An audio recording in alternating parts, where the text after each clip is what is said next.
अब मान लीजिए दुनिया में कोई ऐसा आदमी है जिसको टेंशन नहीं होता है। आपका टेंशन हो रहा है, आपका एग्जाम है, होना चाहिए, होना है, ये नॉर्मल साइकोलॉजी है, ह्यूमन साइकोलॉजी है। आपके बदले मेरा अगर एग्जाम होता तो मुझे टेंशन होता, है ना। और इवन आप लोगों का एग्जाम है तो थोड़ा बहुत हमको भी हो रहा होगा।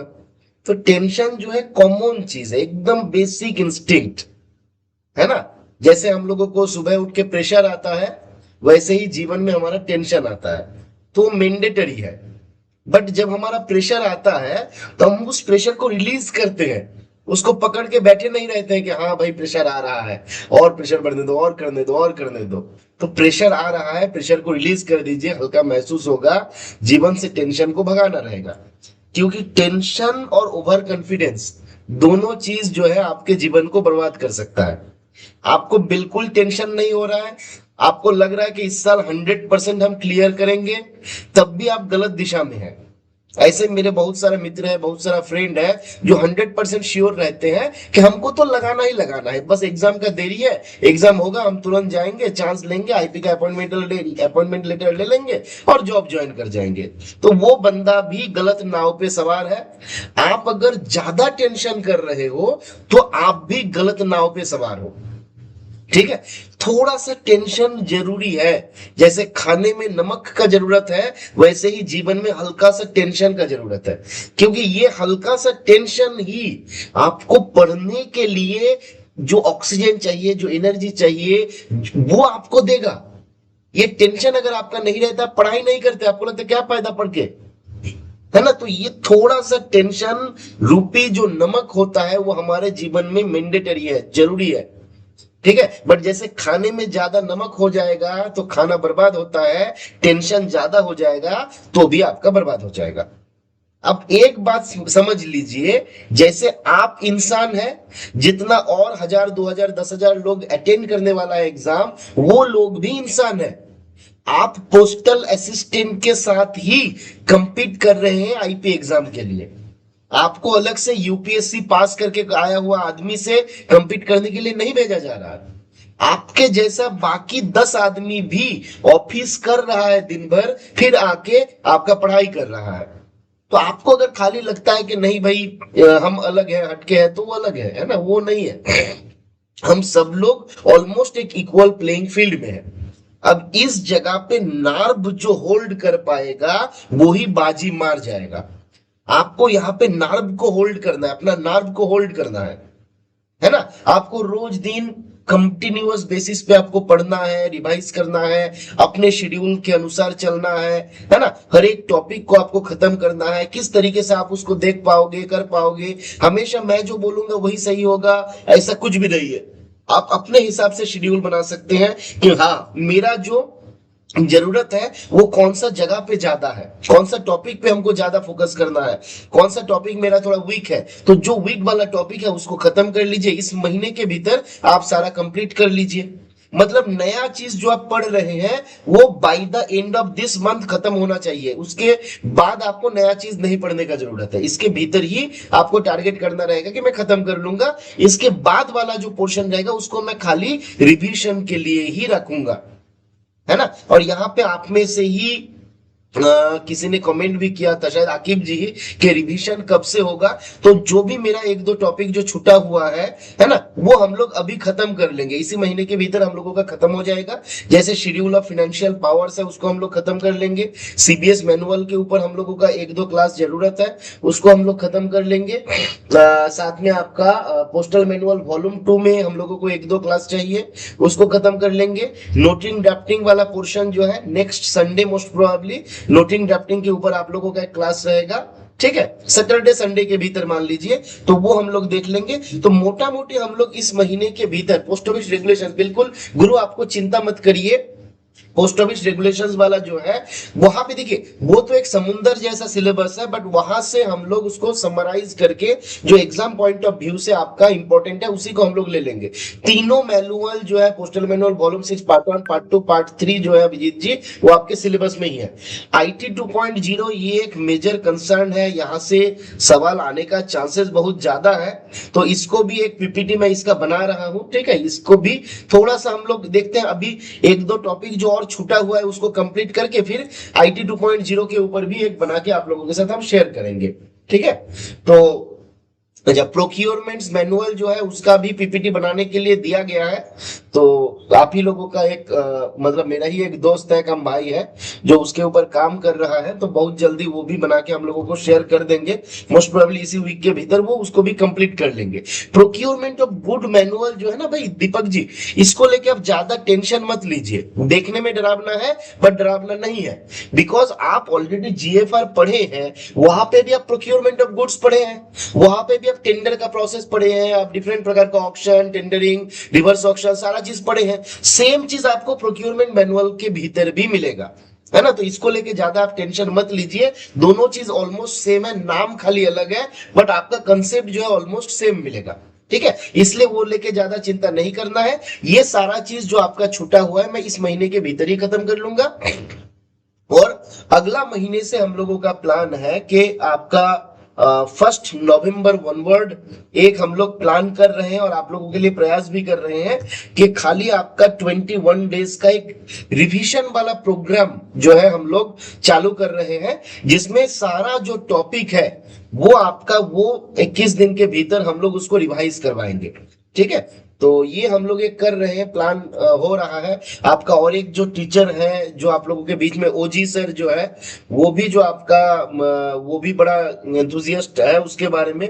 ठीक है, उन तो वो भी बोल रहे थे कि सर चलिए एक बार उसको हम लोग करते हैं और एकदम फटाफट से उसको हम लोग खत्म करवाते हैं। तो वो भी हमारा 1 से 21 तक का प्रोग्राम जो है लॉन्च होने वाला है। ठीक है, और तो वो हम लोग एक करने वाले हैं, और आप लोगों को तो फायदा मिलेगा ही मिलेगा। और बेसिकली कुछ लोग जो अगर नया लोग ज्वाइन करना चाहते हैं उसके लिए, अगर कोई ज्वाइन करना चाहते हैं तो वो भी कर पाएगा। आप लोगों के लिए कंप्लीटली फ्री रहेगा, उसके लिए कोई एक्स्ट्रा पैसा किसी को कुछ नहीं देना रहेगा। ठीक है, तो कोई इशू उसके लिए नहीं है। ठीक है, चलिए तो आज हम लोग स्टार्ट करें अपना वाला पोस्टल मैनुअल वॉल्यूम 5 जो हम लोग डिस्कस कर रहे थे। तो देखिए पोस्टल मैनुअल वॉल्यूम 5 के ऊपर पहले भी 3 क्लास जो है मेरा कंडक्ट किया हुआ है। ठीक है, जिसका लिंक देवी और सजनों आप लोगों को हम व्हाट्सएप में शेयर कर देंगे, और ऑलरेडी आपको जो नोट्स वाला जो आपका टॉपिक वाला डिफरेंट आइटम्स का लिस्ट दिया हुआ है उसके भीतर भी अवेलेबल है। तो 3 क्लास का लिंक ऑलरेडी अवेलेबल है, जहां पर हम लोगों ने क्या किया, जो चैप्टर 1 है, जो चैप्टर 1 है अप टू 57 ए, है ना, ये 57A तक ऑलरेडी हमारा कंप्लीटेड है, जिस कारण से मैं इसको दोबारा अभी रिपीट नहीं करूंगा। ठीक है, मैं पहले क्या करूंगा, आज के क्लास में हम लोग इसके बाद से जो पोर्शन है उस पोर्शन को हम लोग कंप्लीट कर लेंगे, क्योंकि यहां तक आपको ऑलरेडी वीडियो मिल जाएगा रिकॉर्डेड, जो मैं आपके साथ शेयर कर दूंगा। अभी हम लोग ये 57A ऑनवर्ड इसके बाद वाला जो पोर्शन है उसी को कंप्लीट कर लेंगे, ताकि आज के क्लास में हम लोग इसको इस टॉपिक का खत्म कर सके, है ना। इसको आज ही हम लोगों को खत्म कर लेना है, ज्यादा दिन इसके ऊपर हम लोग और नहीं लगाएंगे। ठीक है, तो आगे बढ़ा जाए, हम लोग शुरू करें।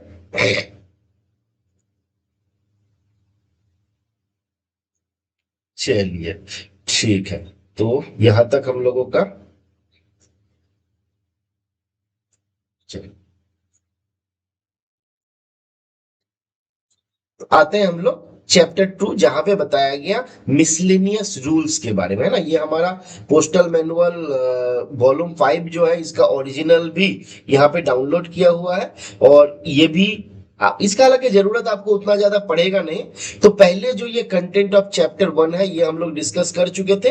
अभी हमारा जो रहेगा ये चैप्टर 1 खत्म होने के बाद चैप्टर 2 ये हम लोगों का स्टार्ट रहेगा। चलिए तो स्टार्ट कर लेते हैं हम लोग। अच्छा, यहाँ पे आपका क्या बोला गया, तो पहला रूल नंबर, अभी ये देखिए यहाँ पे रूल नंबर याद करने का कोई आपको जरूरत नहीं है। पहला बात ये है कि रूल नंबर याद करने का कोई जरूरत नहीं है, बस उसका जो प्रोविजन है वो हम लोग यहां से देख लेंगे। जैसे रूल 58 में प्रोविजन क्या दिया गया, बोल latest hour fixed for posting of mail, है ना, latest hour fixed for posting of mail. Postal manual volume 5 जो है मेल और इन्वेस्टिगेशन को डील करता है, हम लोग जानते हैं। और इसमें बताया गया पोस्टिंग ऑफ मेल का लेटेस्ट टाइम क्या हो सकता है, तो बोला कि अगर नाइट मेल होगा अगर नाइट मेल होगा मतलब रात में अगर मान लीजिए मेल का कन्वेंस वगैरह होता है, तो उस जगह पे शाम का 6 बजे तक हम पोस्टिंग कर सकते हैं, बुकिंग कर सकते हैं। बट अगर डे मेल होगा, अगर डे मेल होगा, तो बोला जा रहा है 30 minutes, 30 minutes prior to the hour fixed for closing of the mail at post office। तो क्या बोला गया, अगर नाइट मेल है मतलब मेरा जो मेल कन्वेंस है अगर वो रात में होता है, तो शाम का 6 बजे तक पोस्टिंग का काम जो है वो होगा, लेटर हम पोस्ट कर सकते हैं। और अगर डे मेल होगा अर्थात दिन के टाइम पे मान लीजिए हमारा मेल का कन्वेंस होता है, तो जो हमारा 30 minutes prior to the hour fixed for closing of mail, mail bag जिस टाइम पे क्लोज होता है, मान लीजिए शाम को मेरा 5 बजे जो है मेरा मेल बैग क्लोज होता है, तो 4:30 बजे तक मेरा पोस्टिंग का काम हो सकता है। ठीक है, क्लोजिंग ऑफ मेल का जो टाइम है उसका 30 मिनट्स पहले तक हमारा पोस्टिंग का काम होगा। तो ये सवाल एग्जाम पे पूछा जा सकता है कि अगर आपका डे मेल है तो कितने समय पहले तक क्लोजिंग का काम होगा, फटाफट से बता दीजिए, मतलब पोस्टिंग का काम होगा।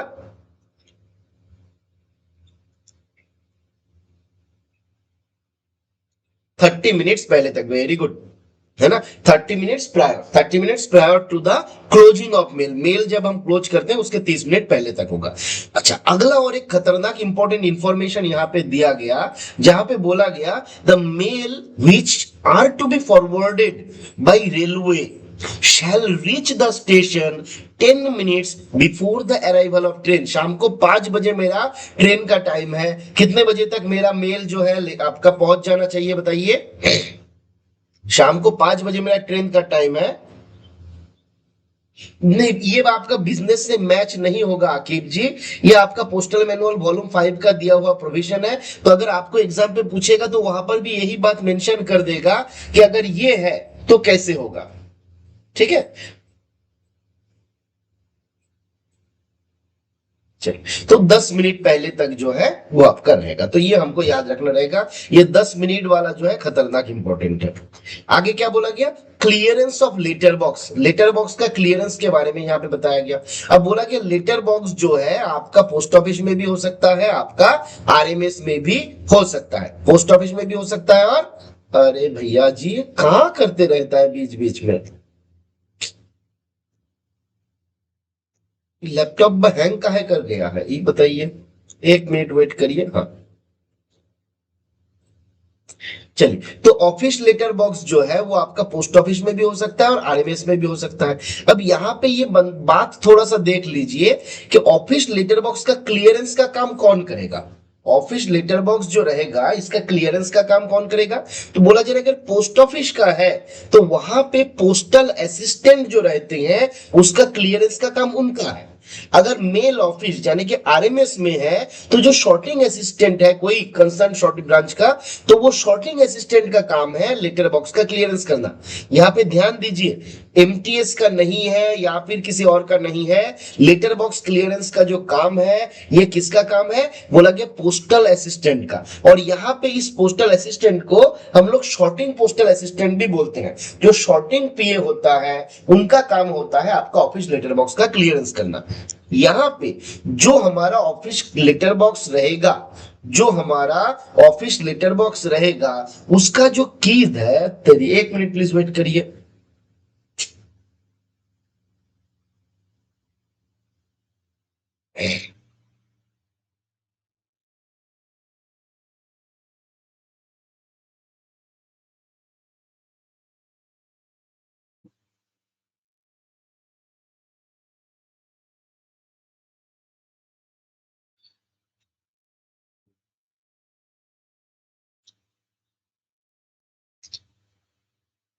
तो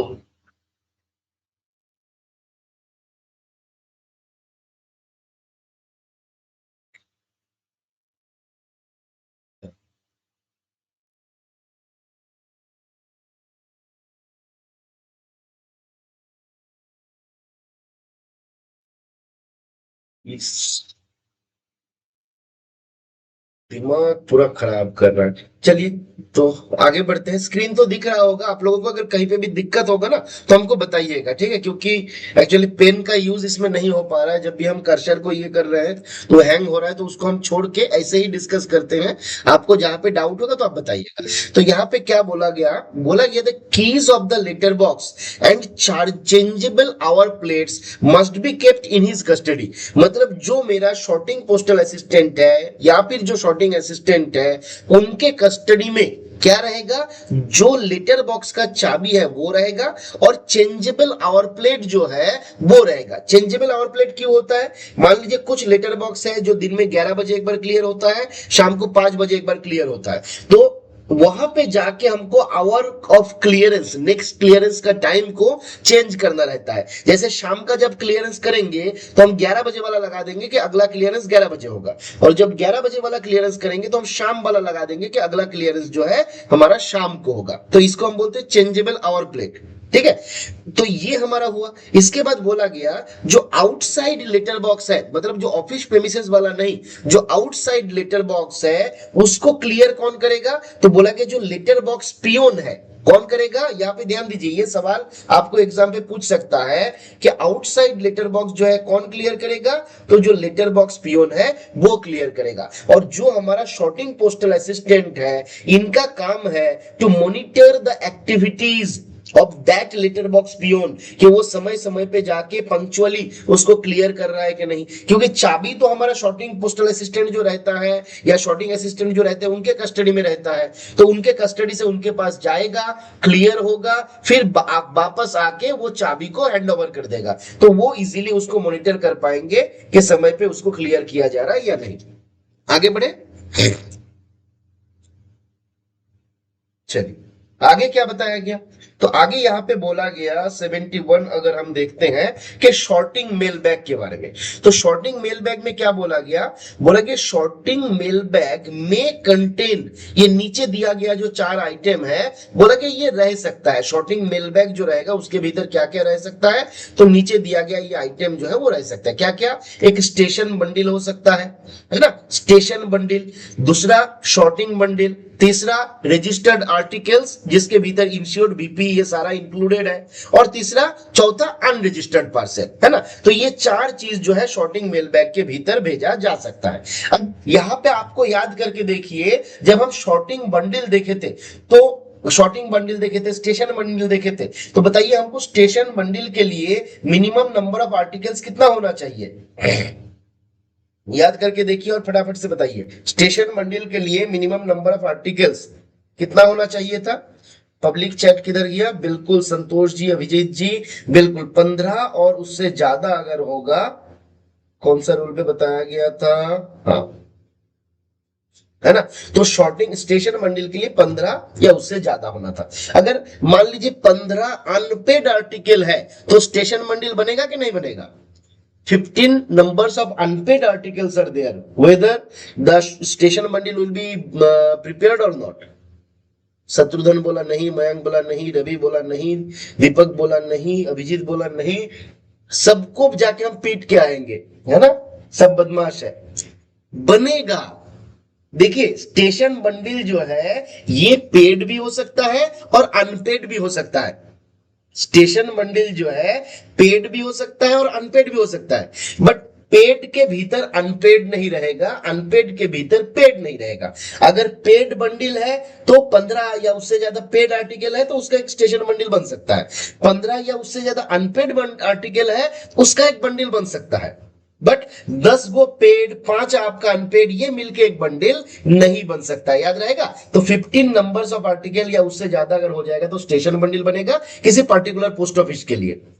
क्लियर हुआ कि नहीं बताइए, है ना। तो ये कंसेप्ट दिमाग में बिठा लीजिए, पेड भी हो सकता है, अनपेड भी हो सकता है, बट पेड के भीतर अनपेड नहीं रहेगा। शॉर्टिंग बंडल जो है वो 2 प्रकार का होता था। क्या क्या देखे थे हम लोग, याद है किसी को? शॉर्टिंग बंडल जो है शॉर्टिंग बंडल जो है वो दो प्रकार का होता था, एक एक्सप्रेस बंडल था और एक आपका डिफर्ड बंडल था। Very good Sitaram ji, express bundle और डिफर्ड बंडल। एक्सप्रेस बंडल मतलब जिसका तुरंत हमको शॉर्ट करना होता है, और डिफर्ड बंडल मतलब वो करेंगे हम, कोई दिक्कत नहीं है, टाइम है, आराम से करेंगे। तो आराम से करने वाला बंडल हुआ तो डिफर्ड बंडल, मतलब जिसको आप डिफर कर सकते हो, और जल्द करने वाला जो है वो आपका एक्सप्रेस बंडल है ना। एक्सप्रेस बंडल में दो ऐसा लाइन दिया हुआ रहता है ना, कुछ ब्लू पेन वाला था।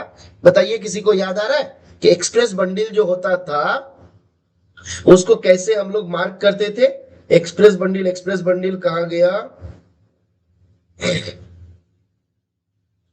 हाँ, चेक स्लिप जो रहता था एक्सप्रेस बंडल, हाँ बिल्कुल, टू डायगोनल लाइंस रहता था, ब्लू पेंसिल वाला। तो वो देख के हम लोग समझ जाते थे कि ये एक्सप्रेस बंडल है ना। डायगोनल था, हॉरिजेंटल नहीं गुरु, ये आपका डायगोनल था, ठीक है। टू डायगोनल लाइंस दिया हुआ रहता था, ठीक है, तिरछा वाला। जैसे हमारा क्रॉस चेक के केस में हम लोग क्रॉस करते हैं ना अकाउंट पे वाला, वैसे ही टू डायगोनल लाइंस इसमें रहता था जो आपका ब्लू कलर का रहता था। तो ये प्रीवियस वाला नोट्स भी ना एक बार देख लीजिएगा, वॉल्यूम 5 से कुछ अच्छा खासा सवाल होने का चांसेस है, ठीक है। तो ये हमारा स्टेशन बंडल हो सकता है, शॉर्टिंग बंडल हो सकता है, रजिस्टर्ड आर्टिकल जिसके भीतर इंश्योर्ड वीपी सारा इंक्लूडेड है हो सकता है, अनरजिस्टर्ड पार्सल ये भी हो सकता है। एंड इसके साथ क्या बोला, जब भी शॉर्टिंग बैग बनेगा, शॉर्टिंग मेल बैग बनेगा, रजिस्टर्ड बैग जो है इसका मस्ट कंटेंट है, this must contain registered bag. देखिए यहां पे अंतर देखिए, बोला कि दिस मे कंटेन दिस, इसके भीतर ये हो सकता है, और दिस मस्ट कंटेन दिस। तो आपसे पूछा जा सकता है, याद रखना है रजिस्टर्ड बैग जो है इसका मैंडेटरी कंटेंट है, और रजिस्टर्ड बैग के भीतर अगर अकाउंट बैग है तो वो भी हो सकता है। यहां पे फिर से बोला मे कंटेन, है ना, तो ये हमको थोड़ा सा याद रखना रहेगा। आगे बढ़ते हैं हम लोग, रूल नंबर 74, जहां पे प्लूरल बैग के बारे में बताया गया। इसका रूल नंबर थोड़ा याद कर लीजिएगा, ठीक है। इसका रूल नंबर याद कर लीजिएगा, प्लूरल मेल बैग के बारे में कहां पे बताया गया? रूल नंबर 74 में बताया गया। बताइए एक बार फटाफट से पब्लिक चैट में कि प्लूरल मेल बैग के बारे में कहां पे बताया गया? रूल नंबर 74 में बताया गया, ठीक है। सारा कुछ याद नहीं करना है, बट कुछ कुछ चीज जो है आपका पूछ सकता है, जैसे ट्रायल कार्ड। ट्रायल कार्ड वाला जो है बहुत इंपॉर्टेंट है, एग्जाम पे बार बार पूछा जाता है। कौन सा रूल में है, किसी को याद आ रहा है trial card? Very good Anand ji, बहुत बढ़िया। शत्रुघ्न जी थोड़ा सा चूक गए हैं आप। अकीब जी वेरी गुड, शत्रु सुधाकर वेरी गुड। 57A में जो है आपका बनाया गया है, बताया गया ट्रायल कार्ड के बारे में। आगे बढ़ते हैं हम लोग। प्लूरल मेल बैग का मतलब एक से ज्यादा मेल बैग एक जगह पे, है ना, सिंगुलर और प्लूरल हम जानते ही हैं। तो प्लूरल का मतलब हुआ जहां पे एक से ज्यादा मेल बैग एक जगह पे आ रहा है। बोला कि if more than one mail bag is ordered in the due mail list it is known as plural mail bag. और यहां पे हम नंबरिंग करते हैं 1 2 3 4 इस तरीके से, जिसके भीतर रजिस्टर्ड बैग जो होता है इसको एक नंबर मेल बैग के भीतर डाला जाता है। और याद रखना है कि प्लूरल मेल बैग जो है ये आपका ड्यू बैग है, ये हमारा ड्यू बैग है, तो इसको भी हमको याद रखना रहेगा। ये सवाल भी कभी कभी आपसे पूछा जा सकता है, ठीक है। ठीक है, याद रहेगा। रजिस्टर्ड बैग जो है कौन सा नंबर पे डाला जाता है, बताइए फटाफट से। रजिस्टर्ड बैग जो है कौन सा नंबर पे डाला जाता है?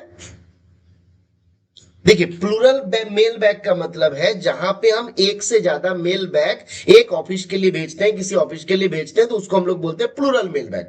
मान लीजिए किसी पर्टिकुलर ऑफिस के लिए हमको 5 बैग क्लोज करना है, तो हम उसको बोलेंगे क्या कि ये प्लूरल मेल बैग के भीतर आएगा, जहां पे mail bag 1, mail bag 2, mail bag 3, mail bag 4 इस तरीके से हमारा आएगा, ठीक है। तो ये हो गया जहां पे एक से ज्यादा मेल बैग हम भेज रहे हैं उसको हम बोल रहे हैं प्लूरल मेल बैग। और ड्यूमेल लिस्ट में यहाँ पे ये बैग का नंबर जो है 1 2 3 4 करके दिखाया जाता है, जिसके भीतर मेल बैग 1 जो होता है वो हमेशा रजिस्टर्ड बैग होता है। अगर मान लीजिए उस ऑफिस के द्वारा कोई रजिस्टर्ड बैग भेजा जाएगा, तो जो मेल बैग नंबर 1 होगा उसी के भीतर रजिस्टर्ड बैग भेजा जाएगा, ठीक है। और जिस ऑफिस के लिए प्लूरल मेल बैग को बनाया गया तो वो आपका ड्यू बैग होता है, मतलब वो रेगुलर बेसिस पे ही बनेगा, इस कारण से उसको हम लोग ड्यू बैग भी बोलते हैं, ठीक है। चलिए आगे बढ़े, आगे बढ़ा जाए। चलिए 75 में बताया गया एक्स्ट्रा मेल बैग के बारे में। क्या बोला गया? एक्स्ट्रा मेल बैग बोला कि extra mail bag should contain only unregistered article. आपको इतना ही याद रखना है कि एक्स्ट्रा मेल बैग जो है उसके भीतर क्या जाता है, तो बोला जा रहा है अनरजिस्टर्ड आर्टिकल जो है वो जाता है। ये जो है आपका ड्यू बैग नहीं है, इसको भी हमको याद रखना है। एक्स्ट्रा मेल बैग जो होता है इसको बोला जाता है अनयूजुअल बैग, याद रहेगा, इसको बोला जाता है अनयूजुअल बैग। ये भी एक पॉइंट हम लोगों को इसमें ऐड करना था, इसको थोड़ा सा ध्यान दे दीजिएगा। हमको बाद में कोई एक याद दिला दीजिएगा, इसको भी हम ऐड कर देंगे। तो बोला जाए extra bag should be written in the label of each additional mail bag. Extra bag जो है हर एक एडिशनल मेल बैग में जो है वो आपका लिखा जाना चाहिए। ठीक है, तो यहां पे हमको यही दो तीन चीज याद रखना है। एक्स्ट्रा मेल बैग मतलब ये अनयूजुअल बैग होता है। दूसरा चीज, इसके भीतर अनरजिस्टर्ड बैग जो है, अनरजिस्टर्ड आर्टिकल जो है वो भेजा जाता है, और इसका जो लेबल होगा उस लेबल पे लिखा जाता है कि ये एक्स्ट्रा बैग है। ठीक है, याद रहेगा? याद रहेगा कि नहीं बताइए। चलिए अगला आते हैं हम लोग 76 के 2। यहां पे क्या बताया गया? यहां पे बोला गया inland air mail delivery bill के बारे में। Inland air mail delivery bill है ना, एयर मेल इसके बारे में। तो यहां पे आपको दो तीन चीज याद रखना है। क्या क्या याद रखना है? पहले वाला, ये बनता कितने कॉपी में है। पहला चीज आपको क्या याद रखना है कि ये कितने कॉपी में बनता है, तो आपको याद रखना है ये 6 कॉपी में बनता है। ये 6 कॉपी में बनता है। तो बोला कि 6 copies of inland air mail delivery bills जो है बनेगा in respect of dispatch of air mail bags for each port of call of the air service should be prepared and signed by the dispatch officer. तो जो dispatch officer है जो बना रहा है एयर मेल बैग, वो क्या करेगा, जब ये बना रहा है तो ये 6 कॉपी में बनाएगा। नॉर्मली जैसे डुप्लीकेट होता है, ट्रिप्लीकेट होता है, इसका 6 कॉपी में बनता है। कौन सा बिल? अगर वो M57, M57A या फिर M57B जो भी है बनाएगा। ये नंबर आपको उतना ज्यादा याद नहीं रखने का जरूरत है मेरे हिसाब से, बट मोटा मोटी याद रख लीजिए। M57 को हम क्या बोलते हैं? इसको हम बोलते हैं airmail delivery bill. Airmail delivery bill जो होता है इसको हम बोलते हैं फॉर्म नंबर M57, 57A और 57B जो होता है एयरमेल डिलीवरी बिल का नंबर है। और ये जब बनेगा तो 6 कॉपी में बनेगा। कौन बनाएगा? जो भी डिस्पैचिंग ऑफिसर है कंसर्न ऑफिस का, वो बनाएगा। अब ये 6 कॉपी के भीतर 4 कॉपी को ये क्या करेगा, ये हैंड ओवर करेगा टू द एजेंट और representative of the air carrier. जो एयर कैरियर है उसका जो रिप्रेजेंटेटिव है उसके पास 4 कॉपी जो है दे देगा। 4 कॉपी इधर दे दिया, तो बाकी 2 कॉपी का क्या करेगा? तो बोला गया एक कॉपी जो है अपना वर्क पेपर रहेगा, अपने ऑफिस के लिए रहेगा। एक कॉपी जो है उनके अपने ऑफिस के लिए रहेगा, और दूसरा कॉपी जो है वो आपका पोस्टल डायरेक्टोरेट को भेज देगा, है ना। तो ये हमको याद रखना रहेगा। जो फर्स्ट कॉपी है, मतलब जो एक्चुअल में जो ओरिजिनल कॉपी है, वो क्या किया जाएगा, ये भेजा जाएगा पोस्टल डायरेक्टोरेट को। और पोस्टल डायरेक्टोरेट का कहां पे भेजा जाएगा? तो बोला कि एयर मेल अकाउंट सेक्शन को भेजा जाएगा। एयर मेल अकाउंट सेक्शन को भेजा जाएगा फर्स्ट कॉपी। फिर अगला जो कॉपी रहेगा, एक कॉपी क्या होगा, जिसको हम लोग पेंसिल कॉपी भी बोलते हैं, वो अपने ऑफिस के पर्पज से रह जाएगा। वो अपने ऑफिस के पर्पज से रह जाएगा। और बाकी 4 कॉपी जो है वो हैंड ओवर किया जाएगा एजेंट के पास। ठीक है, तो ये बात हमको याद रखना रहेगा।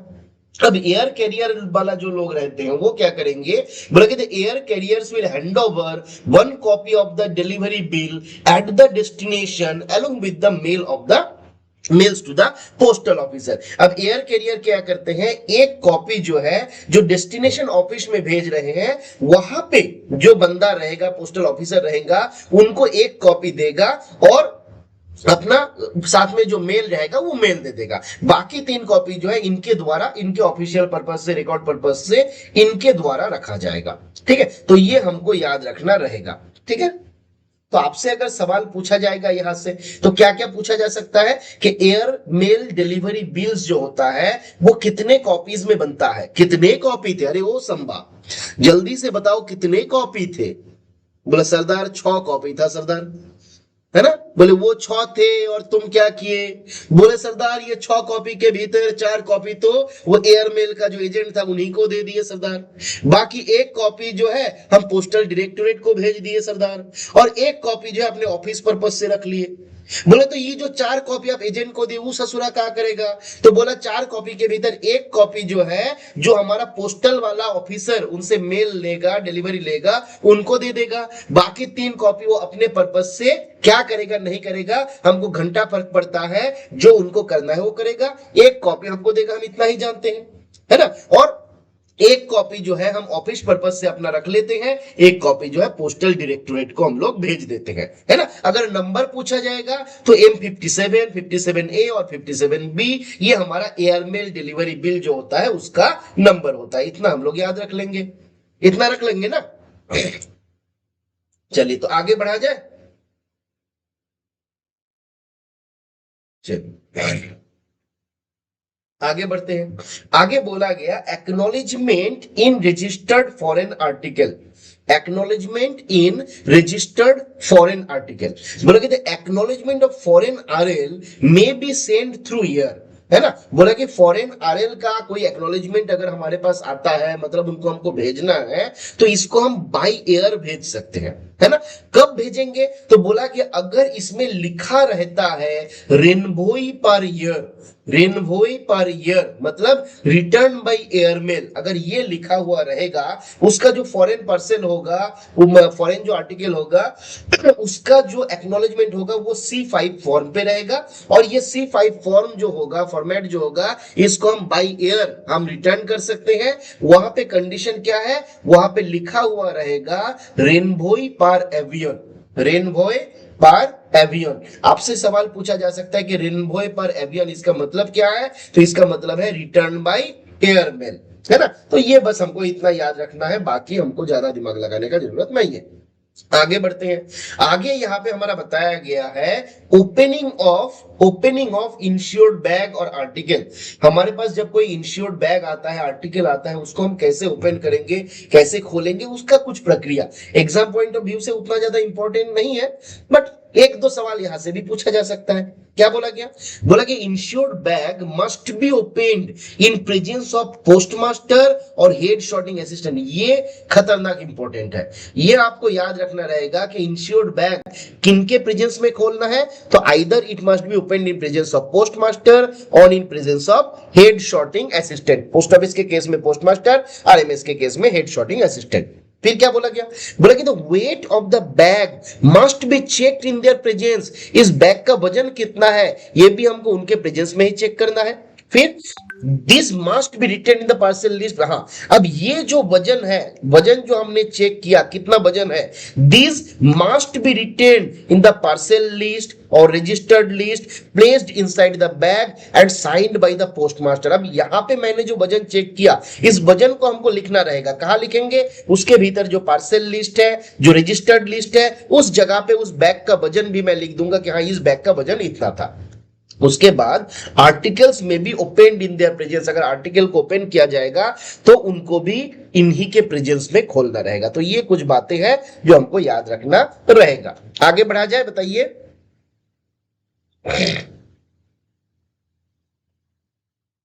चलिए आगे बताया गया बुक ऑफ पोस्टमार्क के बारे में।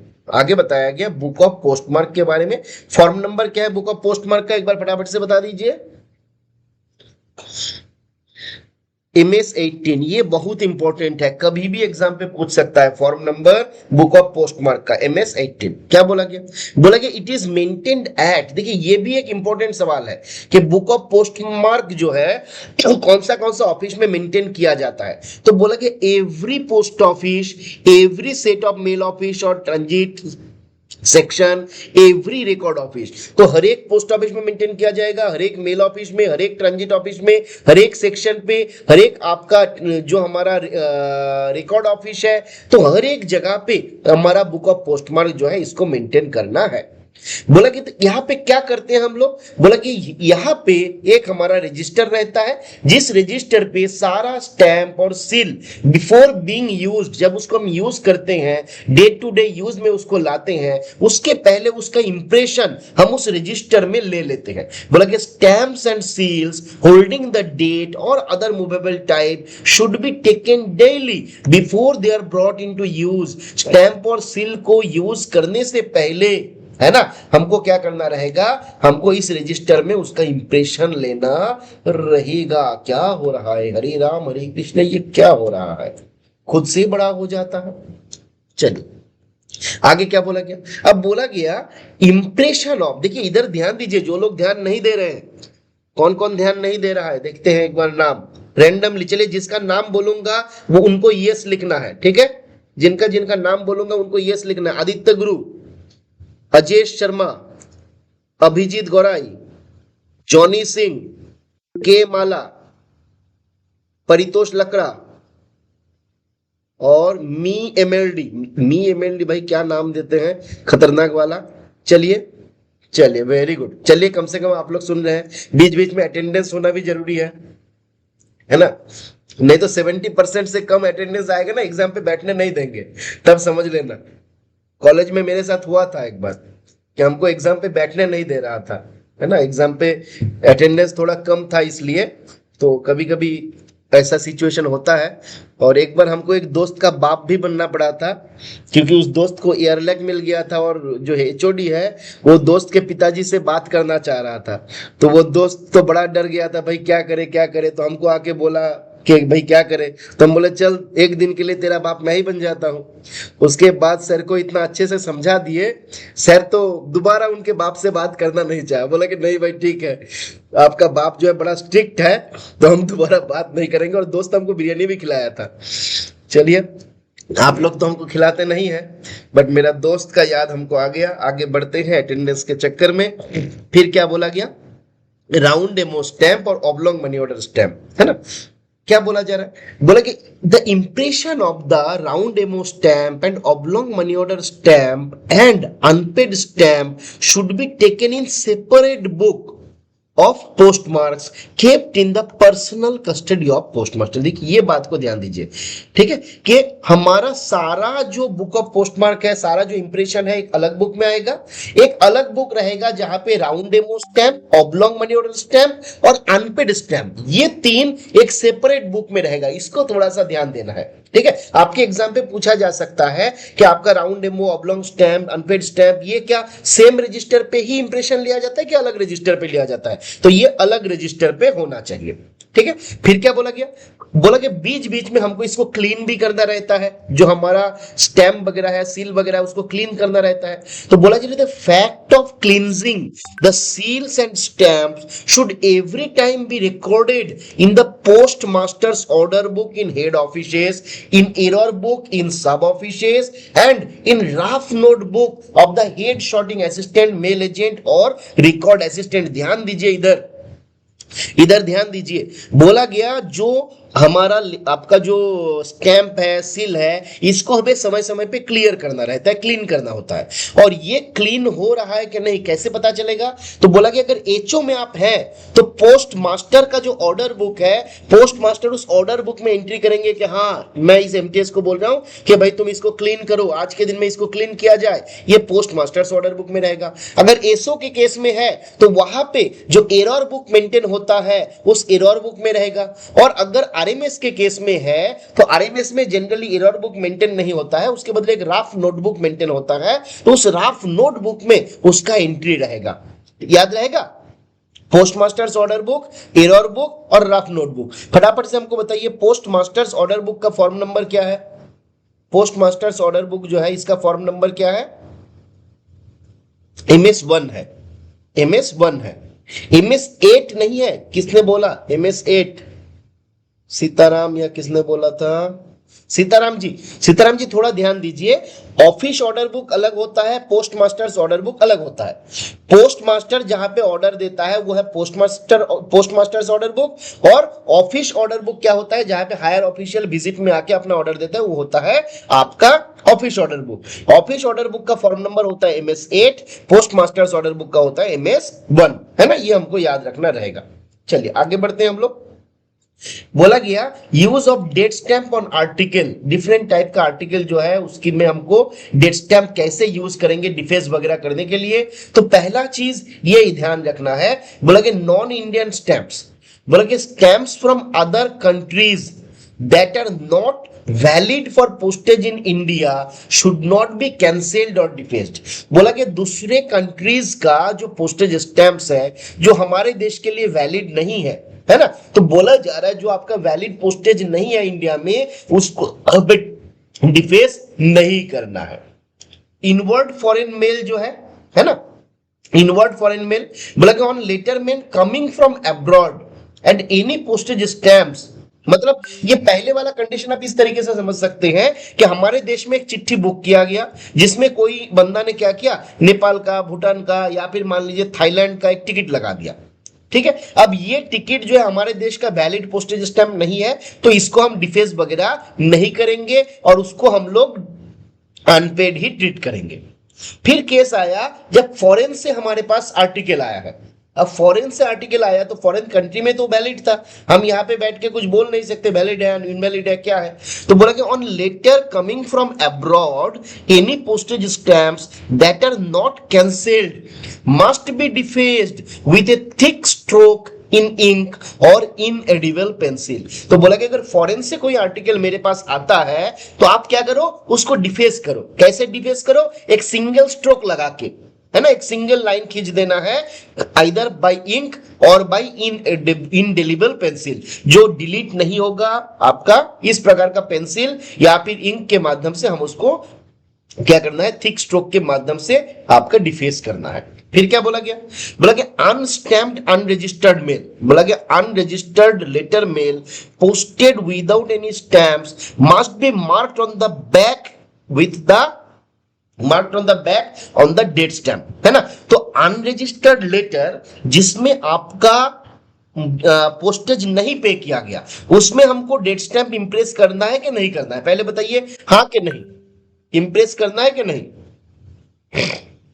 यस और नो में जवाब दीजिए, हाँ करना है। तो इंप्रेस अगर हम करेंगे तो कहां करेंगे, फ्रंट पे, फेस पे करेंगे कि बैक पे करेंगे, डेट स्टैम्प जो है फेस पे रहेगा कि बैक पे रहेगा, बैक पे रहेगा, है ना। अब आपके दिमाग में आ रहा होगा कि भाई सामने तो हम लोग लगाते हैं, तो सामने हम क्या लगाएंगे, फेस पे कौन सा स्टैंप लगेगा, फेस पे कौन सा स्टैंप लगेगा, डेट स्टैंप तो बैक पे देंगे, फेस पे कौन सा स्टैंप रहेगा, ड्यू स्टैंप रहेगा। वेरी गुड, जो ड्यू स्टैंप है वो आपका रहेगा फेस पे, याद रहेगा, जो ड्यू स्टैंप है वो रहेगा फेस पे, डेट स्टैंप रहेगा बैक पे। तो ये आपसे पूछा जा सकता है अनपेड आर्टिकल अगर आता है तो उसमें हम डेट स्टैंप लगाएंगे कि नहीं, ठीक है, तो याद रखना है उसमें भी हमको डेट स्टैंप देना है।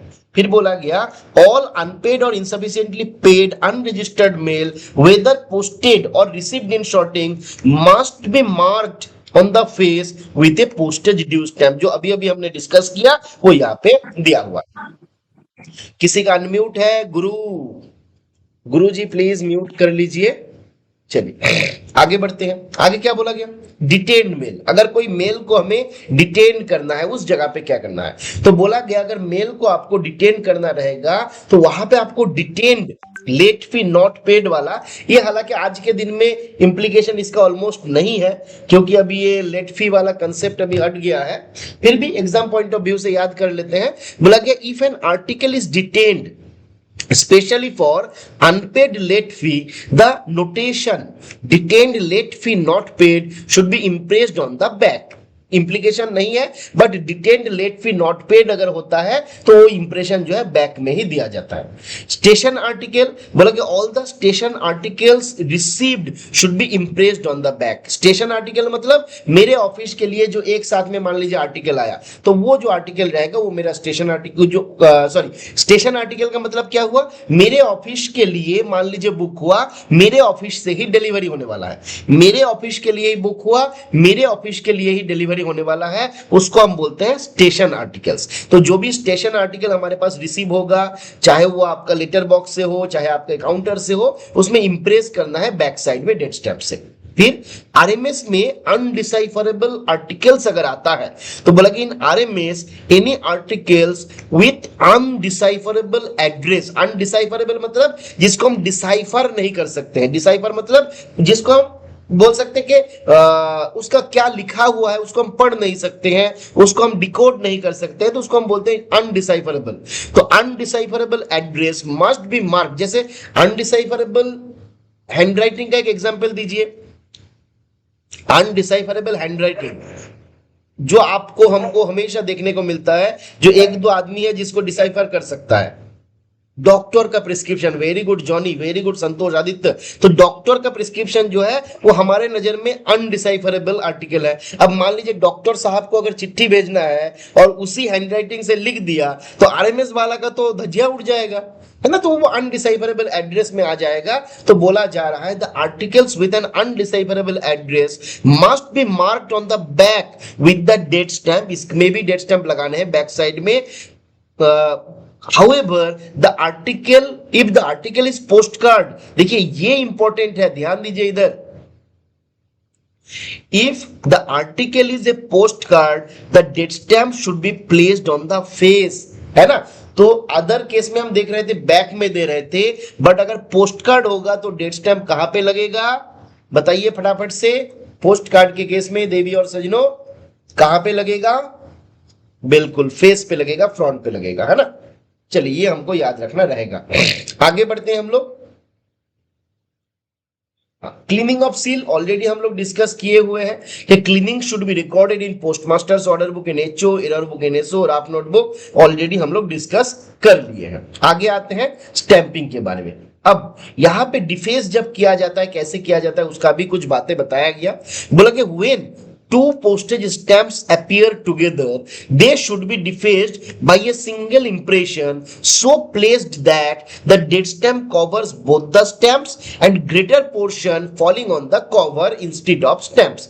एग्जाम्पल अगर ले तो मान लीजिए ऐसा एक पोस्टेज स्टैंप है, ऐसा एक पोस्टेज स्टैंप है, दो पोस्टेज स्टैंप लगा हुआ है। अब इसको हमें क्लियर करना है तो अगर हम यहां पे लगा देंगे, ये भी कवर हुआ, ये भी कवर हुआ और मेजर वाला पोर्शन जो है आपका आर्टिकल के ऊपर भी आ गया। तो वही बात बताया गया, देखिए कि two postage stamps appear together, they should be defaced by a single impression. Single impression हमने यूज किया so that date stamp covers both the stamp, इसमें भी डेट स्टैम्प है, इसमें भी डेट स्टैम्प है, and the greater portion falling on the cover, और main portion जो है वो कवर के ऊपर है। तो ये चीज जो है हमको याद रखना रहेगा, ठीक है। डिफेसिंग का टेक्निक कैसे किया जाता है उसके बारे में बताया गया।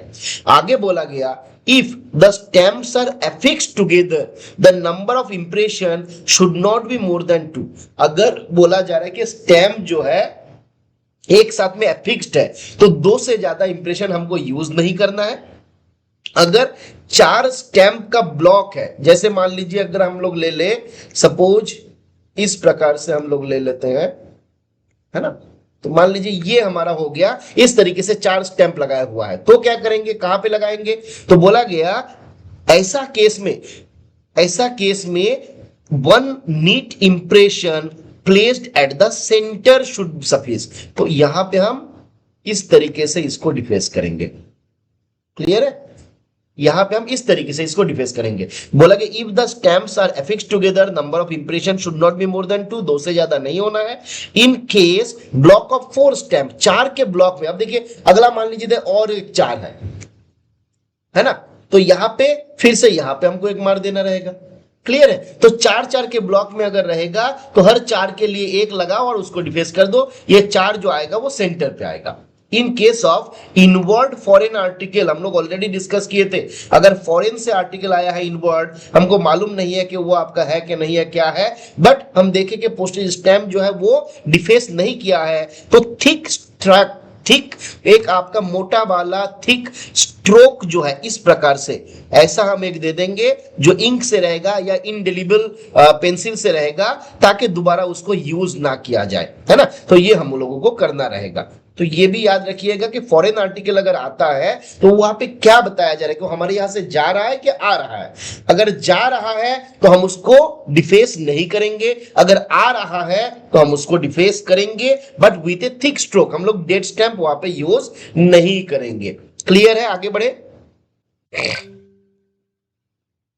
देवी और सजनों, ज्यादा बोर तो नहीं हो रहे हैं ना आप लोग।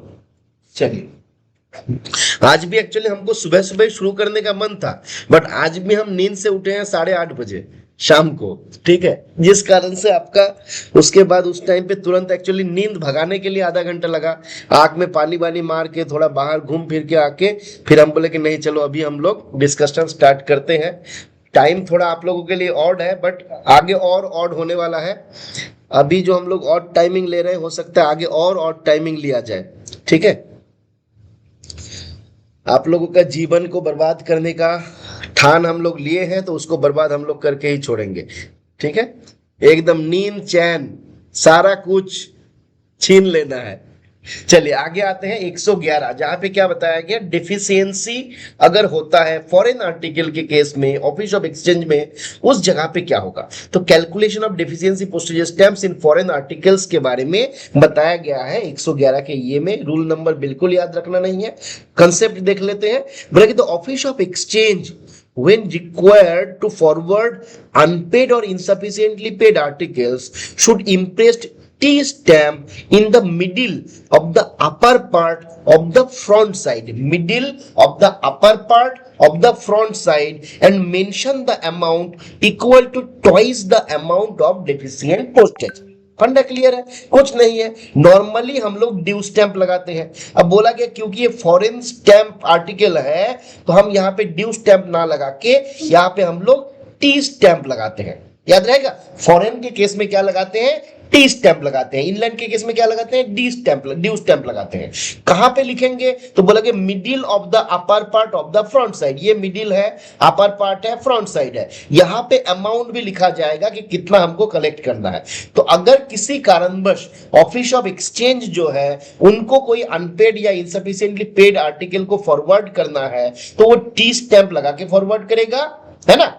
और ये टी स्टैंप कहां पे लगाएगा, तो बोला कि middle of the upper part of the front side. तो upper part, middle, front side जो है वहां पे टी स्टैंप लगाएगा। और पोस्टेज कितना हमको वहां पे मेंशन क्या करेगा कि कितना पोस्टेज कलेक्ट करना है। तो कितना कलेक्ट करना रहेगा, जो डेफिशिएंसी है उसका डबल अमाउंट जो है कलेक्ट करना रहेगा। तो ये दोनों चीज मेंशन करेगा, एक स्टैंप लगाएगा और कितना कलेक्ट करना है वो भी लिखेगा। ठीक है, आगे बढ़े, आगे बढ़ा जाए। आधा घंटा পরে করছি। হ্যালো, হ্যাঁ হ্যাঁ হ্যাঁ, ওকে ওকে।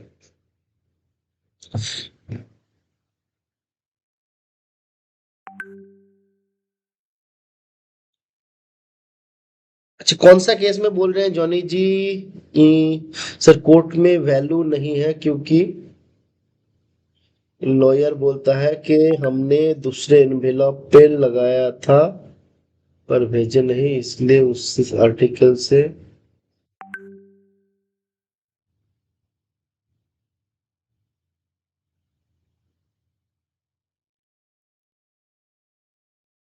इंक से काटी हुई है। अच्छा अच्छा, इंक से काटी हुई स्टैम्प। चलिए देखिए, इनलैंड वाला आर्टिकल जो है उसमें आपको करना नहीं है। इनलैंड वाला आर्टिकल को इंक से आपको डिफेस नहीं करना है। फॉरेन आर्टिकल अगर आपके पास आ रहा है, हमने क्या देखा, इनलैंड के केस में कहीं पे भी नहीं बोला कि आप थिक स्ट्रोक से काटो। केवल फॉरेन आर्टिकल, वो भी इनवर्ड अगर है, वहां पे बोला गया आप पेन से काटो। उसमें भी जब आप पेन से काटते हैं तो उसका भी तरीका होता है। जैसे मान लीजिए ये मेरा लेटर है, यहां पे स्टैंप लगाया हुआ है सपोज ये वाला, ठीक है, और एक मान लीजिए ये वाला। अब खाली यहां तक काटिएगा तो नहीं चलेगा, आपको इस तरीके से काटना है। बात समझ पा रहे हैं, जब आप काट रहे हैं इस तरीके से काटिए कि ये काटने का कुछ पोर्शन यहां पे रहेगा और कुछ पोर्शन यहां पे रहेगा। फंडा क्लियर है। जब आप पेन से भी काट रहे हैं तो जैसे हमारा डिफेस करने का तरीका था, थोड़ा पोर्शन आपका आर्टिकल के ऊपर पड़ेगा, थोड़ा पोर्शन उसके ऊपर पड़ेगा, तो उस तरीके से काटिए, तब जाके वो आप बता भी सकते हैं कि हाँ ये देखिए इस आर्टिकल का जो काटा हुआ है ये पोर्शन यहां पे था, ये पोर्शन यहां पे था। ठीक है, तो वो आपका काम आ सकता है। ठीक है जॉनी जी। बट इनलैंड के केस में आपका ये डिफेसिंग का ये टेक्निक कहीं पे भी एप्लीकेबल नहीं है, वो नहीं करना है। ठीक है, आगे बढ़ते हैं। बोला कि मैनर ऑफ फॉरवर्डिंग पार्सल, क्या बोला, in any day if there are 5 और more parcels for any post office and there is no provision to direct parcel bag, a direct parcel bag can and should be closed.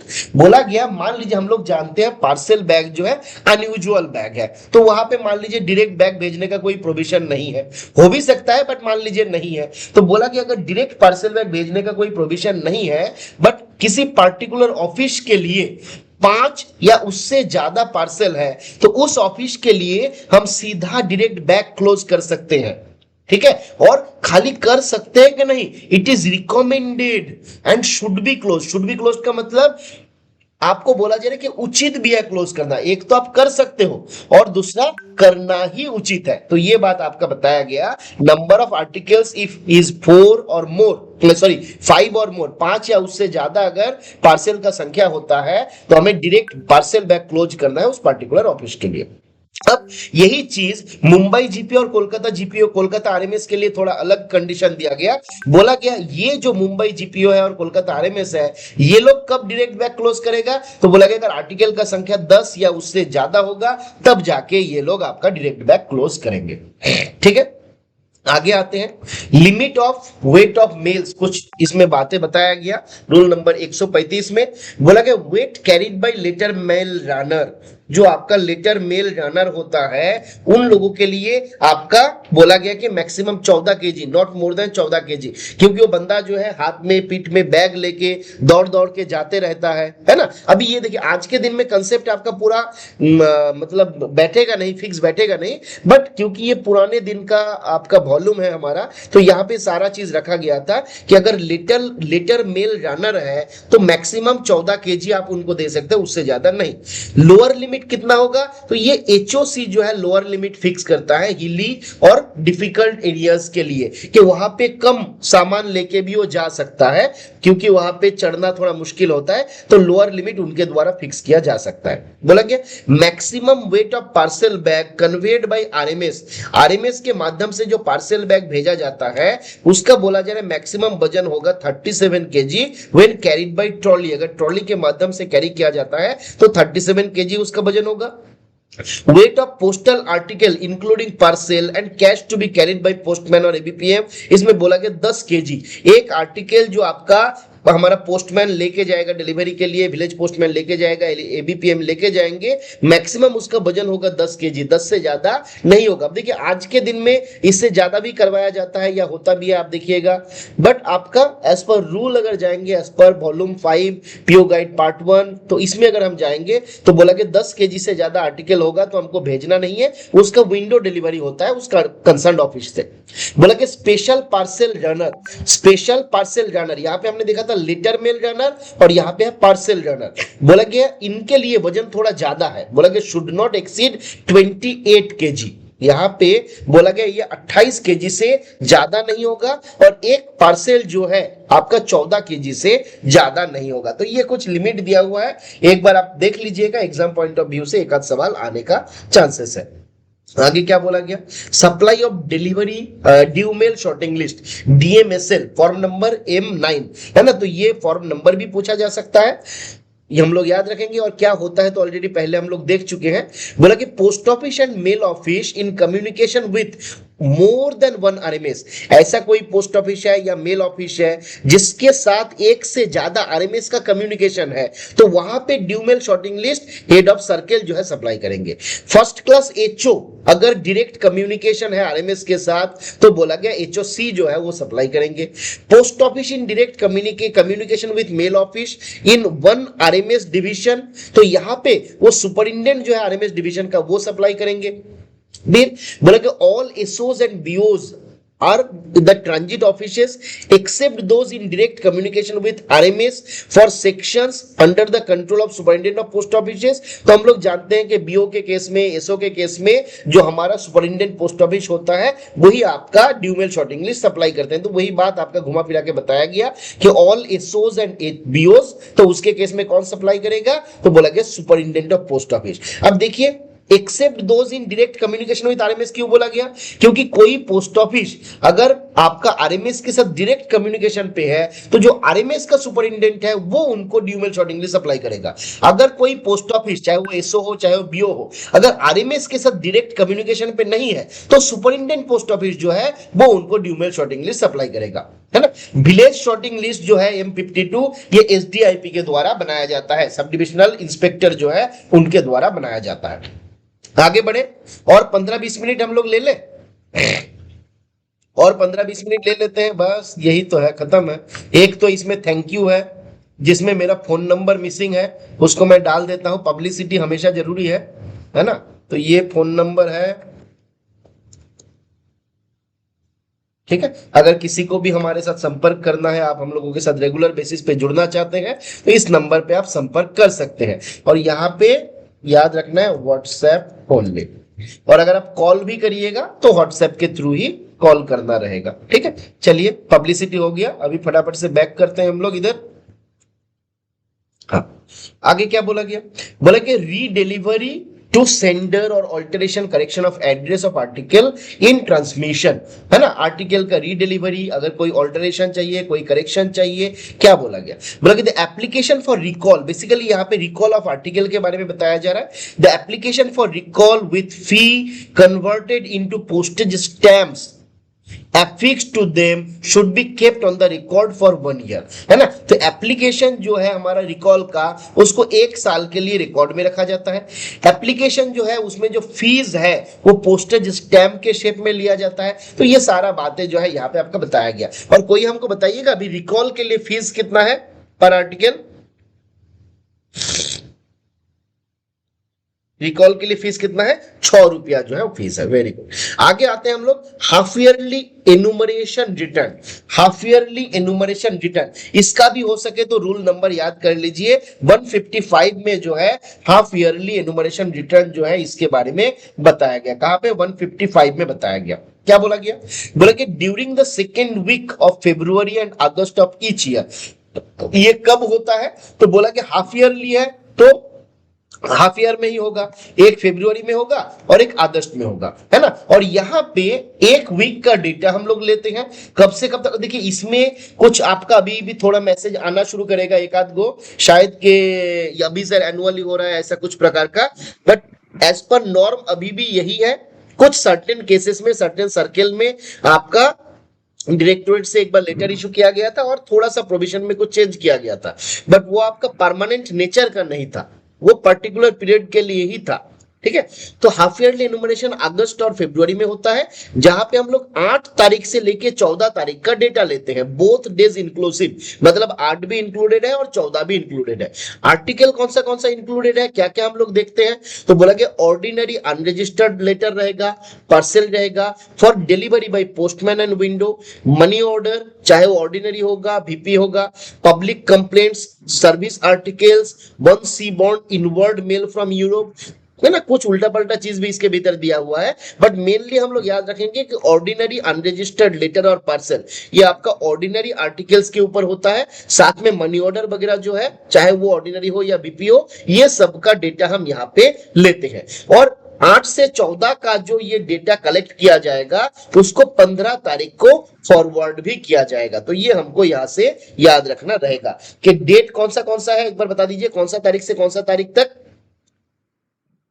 कौन सा तारीख से कौन सा तारीख तक, फटाफट से बता दीजिए date.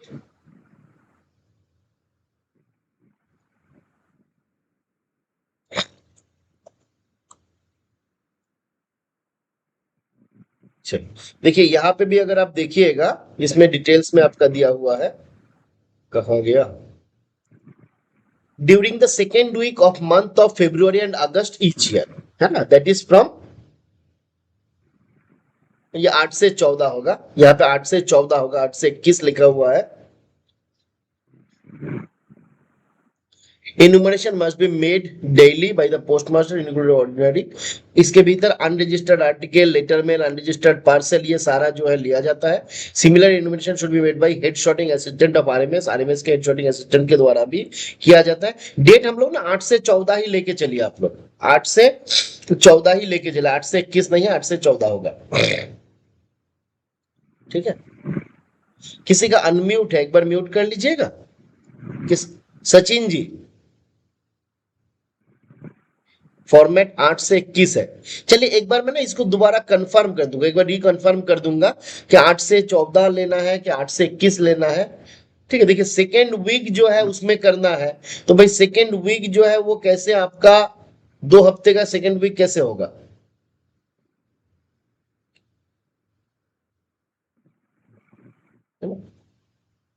During the second week of the month of February and August each year.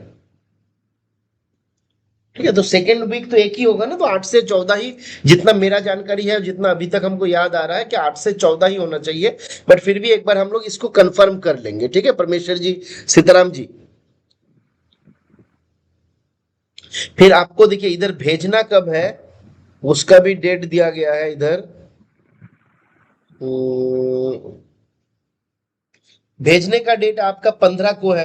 तो मान लीजिए आप अगर आप 8 से लेके 21 तक करिएगा, तो उसको भेजिएगा कब, ये भी एक इश्यू है ना। तो ये भी एक हमको देखना हो रहेगा। चलिए अभी पहले इसको खत्म कर लेते हैं, फिर जाके इसको लेके थोड़ा रिसर्च हम लोग कर लेंगे, ठीक है। पहले इसको खत्म कर लेते हैं।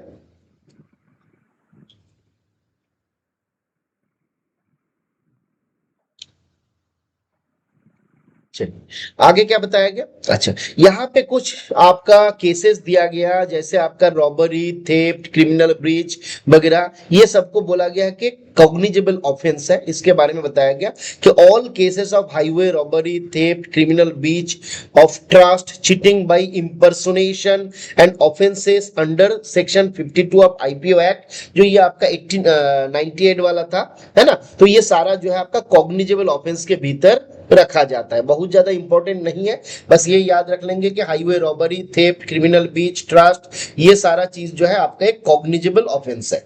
फिर cheating other than impersonation, forgery and other offences are non cognizable. तो ये कुछ एक दो केसेस आपका दिया गया है कि आपका कॉग्निजेबल है कि नॉन कॉग्निजेबल है, ये हमको याद रखना रहेगा, है ना।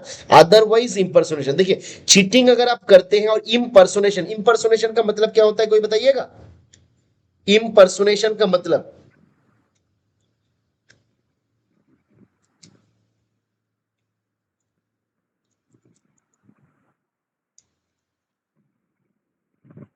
बताइए फटाफट से। चलिए हमने इसको सर्च किया। इम्पर्सोनेशन को अगर आप सर्च करते हैं, तो बताया जा रहा है pretending in case, pretending to be another person, pretending to another person मतलब क्या हुआ, जैसे मान लीजिए आप किसी कस्टमर का सिग्नेचर नकल कर लिए, तो बेसिकली आपने क्या किया, उस बंदे का, उस बंदा होने का प्रयास किए। सचिन जी आपका अनम्यूट है लग रहा है, सचिन जी। चलिए मैं म्यूट कर देता हूं आपको, ठीक है। तो आप कोई दूसरे बंदा होने का नाटक किए हैं, एक्टिंग किए हैं, तो इसको हम लोग बोल रहे हैं इम्पर्सोनेशन। तो अगर इम्पर्सोनेशन के माध्यम से आप किसी को चीटिंग करते हैं, तो वो आपका आ जाएगा कॉग्निजेबल ऑफेंस के भीतर।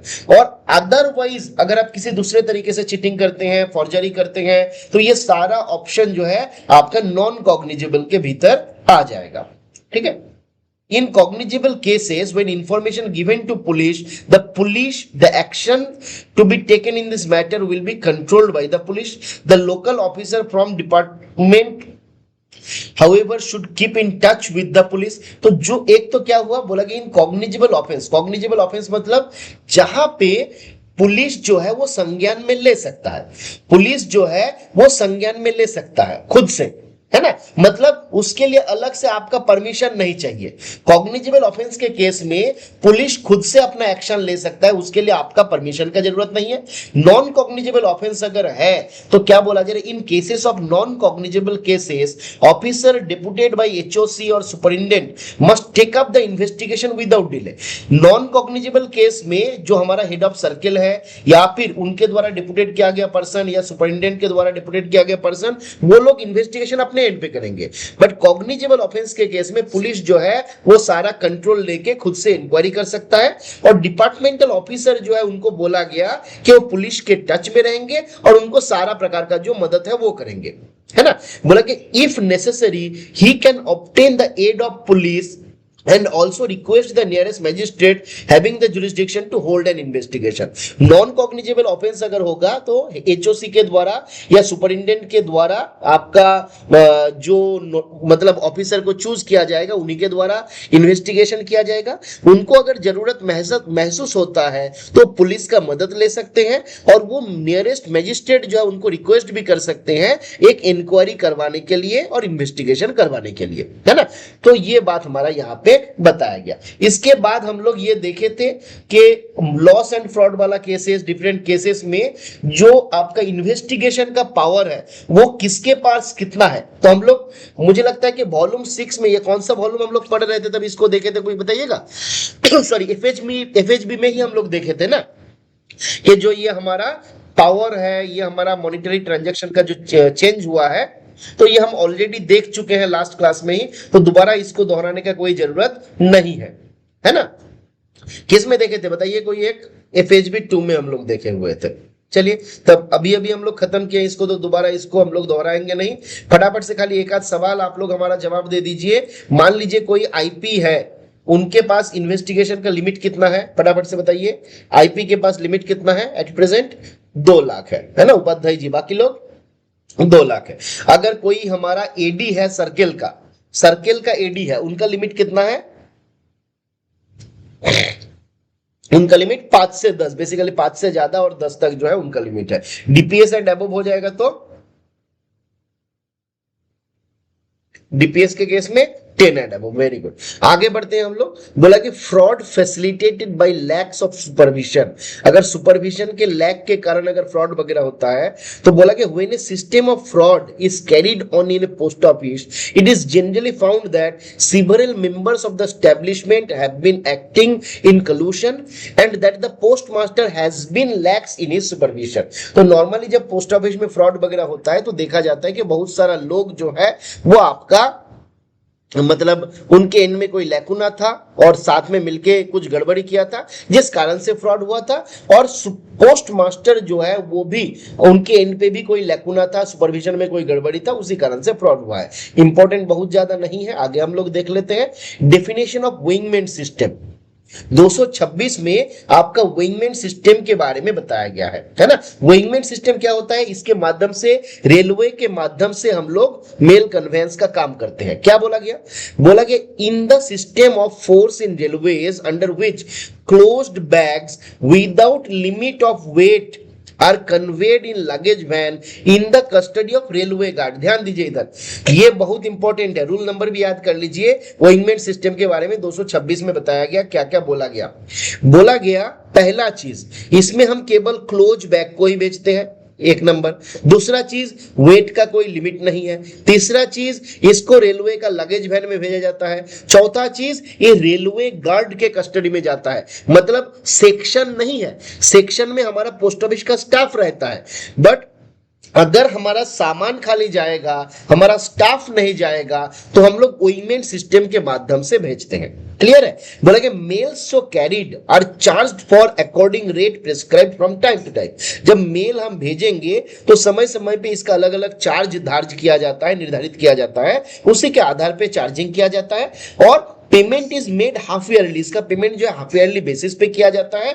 On presentation of bill supported by voucher, इसके साथ बिल और वाउचर दिया जाएगा, हाफ ईयरली इसका पेमेंट किया जाएगा। अब इसका पेमेंट का भी थोड़ा फंडा है। कैसे फंडा है? इसको हम लोग साल में 2 बार वजन करते हैं, 21 जनवरी को और आपका 21 जुलाई को। अब 21 जनवरी को मैंने जो बैग का वजन निकाला, वो 21 जनवरी वन वर्ड, अगला 20 जुलाई तक जो बैग जाएगा वही अमाउंट हम पे करेंगे, चाहे हम कम भेजे चाहे हम ज्यादा भेजे। 21 जनवरी को जो वजन होगा वही अगला 20 जुलाई तक जाएगा, फिर 21 जुलाई को वजन होगा और 21 से लेके अगला तक जो जाएगा उसी अमाउंट का हम लोग पे करते हैं। ठीक है? The bag should not contain cash, postage stamps और postal order। खास कुछ है नहीं, इसके भीतर कैश, स्टैंप या पोस्टल ऑर्डर नहीं हो सकता है। देखिए, the mail handed over to the station master on 21st January and 21st July of each year must be delivered by a responsible officer of the dispatching office after wingman in presence of station master।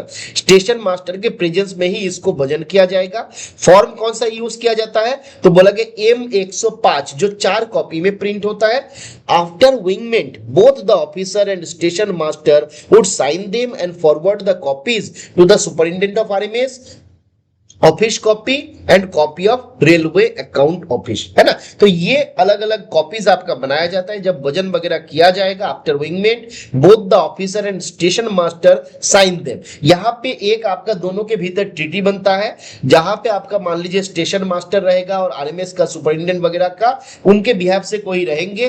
तो जब वजन वगैरह हो जाएगा उसके बाद एक copy RMS के सुपरिटेंडेंट को भेजा जाएगा, एक आपका ऑफिस कॉपी रहेगा और एक आपका रेलवे का जो अकाउंट ऑफिस है उनके पास दिया जाएगा। तो इसके माध्यम से आपका अगला जो पीरियड है 6 महीना, उसमें कितना चार्ज हम पे करेंगे वो आपका डिसाइडेड होता है। ठीक है, ये जो 21 जनवरी और 21 जुलाई वाला के ऊपर में बेस करके। ठीक है, तो यहां तक हम लोगों का खत्म करते हैं आज के क्लास को। ठीक है, कुछ किसी का कुछ और डाउट अगर है, आप अगर इसको एलेबोरेट करके देखना चाहते हैं तो हम यहां से अलग से देख सकते हैं, उसको कोई इशू नहीं है। बट कंसेप्ट आपका मेन वही है। ठीक है, 226 में देखा ना हम लोग। डिटेल्स में अगर आप आइएगा, डेफिनेशन ऑफ अपॉइंटमेंट सिस्टम,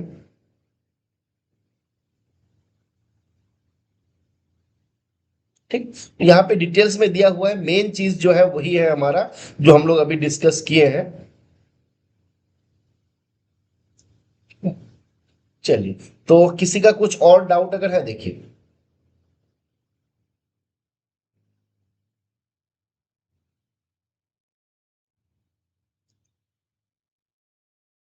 मैंने बेसिकली हम जो बोले ना, इस कारण से क्या किया जाता है पोस्ट ऑफिस के द्वारा, थोड़ा ये भी किया जाता है कि 21 जनवरी और जुलाई वाला जो केस है उस टाइम पे हम लोग थोड़ा प्रयास करते हैं कि मेल थोड़ा कम भेजे, क्योंकि उसमें आपका चार्ज थोड़ा कम लगे। इस टाइप का कंसेप्ट के साथ काम किया जाता है कि मेल थोड़ा उसमें कम भेजा जाए। ठीक है, चलिए, तो आज हम लोग यहां तक समाप्त करें आज का डिस्कशन को। तो वॉल्यूम 5 जो है हमारा खत्म हो गया, और इसके बाद हम लोग अगला वॉल्यूम देखते हैं। कल के लिए प्रयास करेंगे वॉल्यूम 2, या फिर कोई और एक इंपॉर्टेंट टॉपिक हम लोग खत्म कर लेंगे कल। तो थैंक यू आप सबको कि अभी भी आप लोग जुड़े हुए हैं। गुड नाइट, शुभ रात्रि। अच्छा, आज का टॉपिक आप लोग पढ़े हैं, जो टॉपिक आपको दिया गया था, टॉपिक पढ़े हैं ना?